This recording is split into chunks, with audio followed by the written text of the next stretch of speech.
오늘 아직 우리 대한민국에서 북한 인권법이 채택되지 못하고 있는 그 안타까운 현실을 우리 시민사회가 보면서 너무 분개하고 있습니다.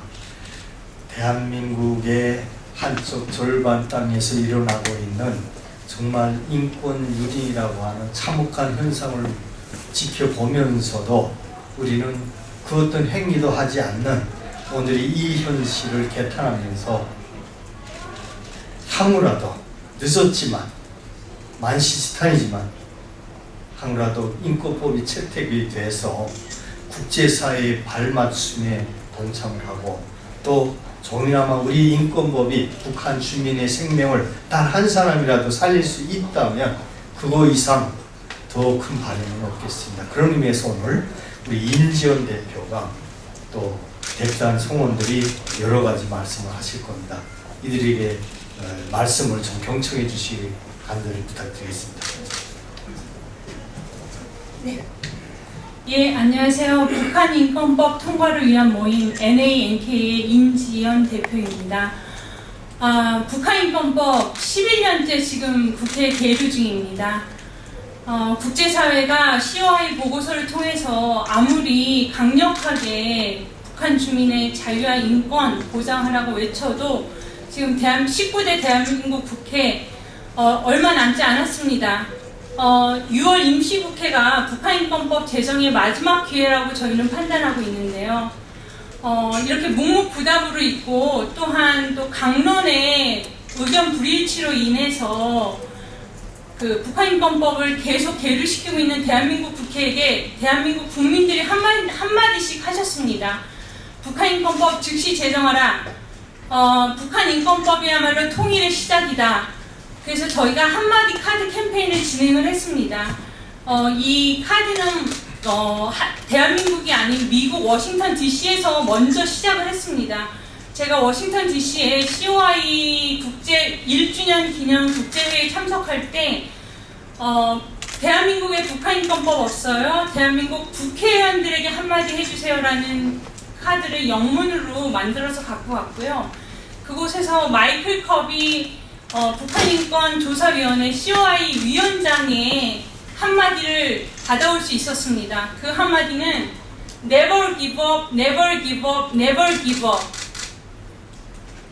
북한 주민들을, 고통 속에 있는 북한 주민들을 포기해버리지 말아라. 그들을 위한 노력을 포기하지 말아라. 그런 의미에서 그렇게 써주셨다고 저희 생각하고 있습니다. 그리고 빅터처 CSIS의 한국 석자의 한마디도 받아올 수 있었고요. 그렇게 시작된 한마디 캠페인은 이제 5월 29, 30, 31일 날 광화문 광장에서 개최된 통일 박람회 때 다시 제2차 캠페인을 진행했습니다. 그 장소에서 남녀노소, 초등학교 학생, 글씨 이제 간신히 쓰는 초등학교 학생부터 7, 80대 노인에 이르기까지 남녀노소에다가 외국인들까지 적극적으로 동참하셔서 총 189명이 그러니까 미국에서의 하루, 한국에서 3일, 4일간 189명이 참여를 하셨습니다. 대한민국 국회의원님들 언제까지 외면하실 것입니까? 대한민국 국민들이 명령하고 있습니다. 즉시 북한인권법 제정하라고. 감사합니다.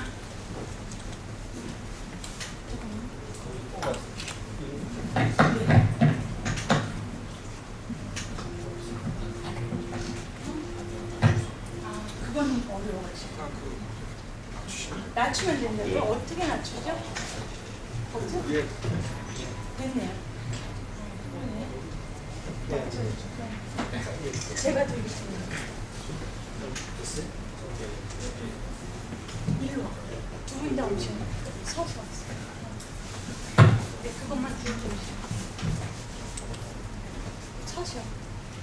네, 안녕하십니까. 저는 북한인권법 통과를 위한 모임의 부대표 박성준입니다. 지금부터 제가 저희의 성명서를 낭독하도록 하겠습니다. 성명서. 북한인권법 통과를 위한 모임은 제19대 국회에게 이번 6월 임시국회에서 반드시 북한인권법을 제정할 것을 촉구한다. 제19대 국회에서 6월 임시국회가 북한인권법 제정의 마지막 기회이다. 이 마지막 기회를 다시금 놓친다면 제19대 국회는 민족과 역사 앞에 죄인이 되고 말 것이다. 6월 말이면 유엔 인권사무소가 서울에서 개소한다. 이는 유엔 차원에서 북한 인권 침해 사실을 기록하여 김정은 정권에게 책임을 묻는 작업을 본격적으로 시작함을 뜻한다. 이런 상황에서 대한민국 정부 차원에서 북한 인권 침해 사실을 기록할 수 있는 법적 근거, 즉 북한인권법이 전혀 없는 것이 이 나라의 현실이다. 국제사회가 발벗고 나서서 북한 주민이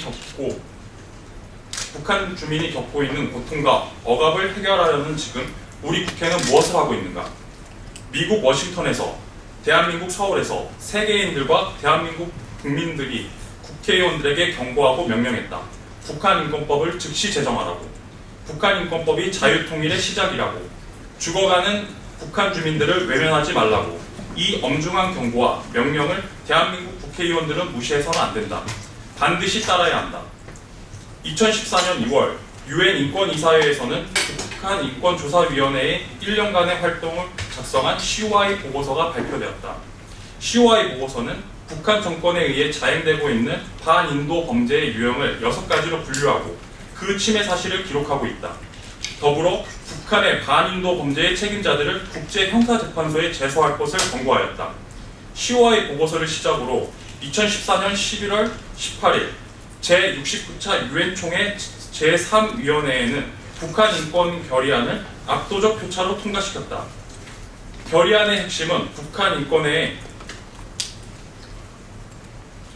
인권조사위원회의 권고대로 북한 정권의 인권 침해를 최고위층의 정책에 따라 자행되는 반인도 범죄에 해당함을 확인하고 이 같은 인권사항에 대해 책임자를 국제형사재판소에 회부할 것을 유엔 안전보장이사회에 권고하는 내용을 담았으며 유엔 안전보장이사회의 안건으로도 올려졌다. 현재 국제사회가 북한 정권 하에 자행되고 있는 인권 유린을 더 이상 좌시하지 않음을 천명한 것이다. 하지만 우리 국회는 현재까지도 국제사회의 목소리에 귀를 닫고 북한 주민이 죽어가는 모습을 눈을 감고 있다. 우리 국회는 11년째 북한 인권법을 본회의에 상정조차 하지 못하고 안 하고 있다. 국회는 북한 주민의 보편적 인권조차 보장해주지 못하고 그 사안을 정치적 사안으로 변질시켜 첨예하게 대립하고 있는 실정이다. 지금까지도 입장을 좁히지 못하고 강론에 대한 논쟁을 빌미로 북한 인권법의 제정을 미루고 있다. 우리는 야당에게 묻고 싶다. 남북 평화를 위해서라는 명목으로 북한 정권에 의해 북한 주민들이 인권이 처참히 유린당하는 것을 지켜만 보아야 하는 것일까? 그리고 여당에게 묻고 싶다. 말로는 북한 주민의 인권을 내세웠지만 북한 인권법이 제정되지 못하는 것은 북한 주민을 살려야겠다는 굳건한 의지가 없음이 아닌가? 야당의 탓으로 돌리는 것은 무능과 무관심에서 기인한 것이 아닌가? 북한 주민들은 일본 식민지 시대를 시작으로 김정은 정권까지 100년이 넘는 시간을 정권의 노예로 살아가고 있다. 북한 주민들은 이제껏 자유를 누리지 못하는 주체가 되지 못한 노예 상태로 남아있다. 북한 동포들은 자신이 인권을 가진 권리의 주체라는 사실도 인지하지 못하고 죽어가고 있다. 그럼에도 국회가 북한의 현실을 외면하고 북한 인권법조차 통과시키지 못한다면 국회는 민족과 역사의 죄인이며 그 책임에서 자유로울 수 없을 것이다. 국제사회가 이 북한 인권의 심각성을 목소리 높여 호소하고 있다. 우리가 북한 인권의 심각성을 더 이상 외면해서는 안 된다. 지금 입법권을 가진 국회가 할 수 있는 일은 바로 6월 임시국회에서 북한 인권법을 제정함으로써 북한 주민의 인권을 보장하는 것이다. 지금이야말로 제19대 국회가 북한 인권법을 제정해야 할 마지막 기회라고 할 수 있다. 만약 이조차도 이루지 못한다면 북한 주민들의 자유는 영영 보장되지 못할 것이다. 우리는 국회에 고한다. 더 이상 북한 주민이 죽어가는 모습을 방관하지 말라. 즉시 북한 정권이 아닌 북한 주민을 위한 북한 인권법을 제정하라. 2015년 6월 5일 북한 인권법을 통과를 위한 모임. 단체 촬영 진행하겠습니다. 저희 현수막 원이었어요. 저쪽으로 빨리 내려오고 원이 가운데로 오세요.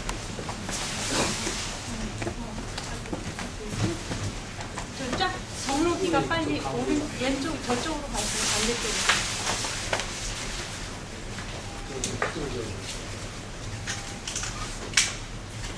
이건 살짝 들고, 네, 이건 더 자기가 들고, 보고 잡아줘요.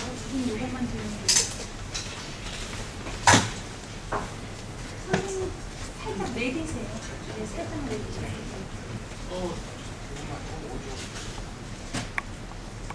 안에 됐어, 됐어. 성준이가 조금만 더 오른쪽으로. 그리고, 오케이. 여러분들 됐나요?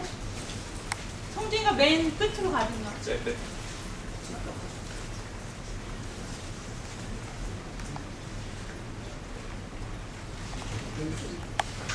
네, 이거 잡아주세요. 선생님. 네, 잘하셨어요.